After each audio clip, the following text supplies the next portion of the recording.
இன்றைக்கி டேஸ்டான ரோட்டு கடை காளான் சூப் தாங்க செய்கிறோம். அதுக்கு ஒரு பேக்கெட் காளானில் பாதி அளவு எடுத்து நல்லா க்ளீன் பண்ணி பொடியாக கட் பண்ணி வச்சுக்கலாம். கேஸில் பேன் வச்சு எண்ணெய் சேர்த்துருக்காங்க. பொடியாக கட் பண்ணால் பூண்டு, வெங்காயம், துருவன இஞ்சி சேர்த்து பச்சை வாசனை போகிற அளவு நல்லா வதக்கி விட்டுடலாங்க. நல்லா சுருண்டு இந்த மாதிரி கலர் மாதிரி வதங்குற வரைக்கும் வதக்கி விட்டுடலாம்.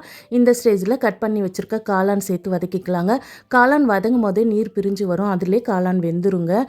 நல்லா காளான் சுருண்டு அந்த நீரெல்லாம் வற்றின பிறகு மசாலா சேர்த்துக்கலாம். 1/4 ஸ்பூன் ஜீரகத்தூள், 1/4 ஸ்பூன் மிளகாய்த்தூள், 1/4 ஸ்பூன் கரம் மசாலா, ஒரு சிட்டிகை மஞ்சள் பொடி சேர்த்துட்டு நல்லா வதக்கி விட்டுடலாங்க. நல்லா வதங்கின பிறகு சூப்புக்கு தேவையான அளவு தண்ணி சேர்த்துக்கோங்க. தேவையான அளவு உப்பும் சேர்த்து மூடி வச்சு ஒரு 5 நிமிஷம் கொதிக்க வச்சுக்கலாங்க.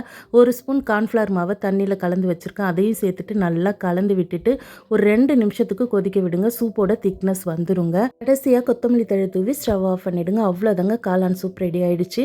நீங்கள் குடிக்கிறதுக்கு முன்னாடி மிளகுத்தூள், பொடியாக கட் பண்ண வெங்காயம், தேவைப்பட்டால் கார்ன் சிப்ஸ் சேர்த்து குடிங்க. டேஸ்ட்டாக இருக்கும். ட்ரை பண்ணி பாருங்கள்.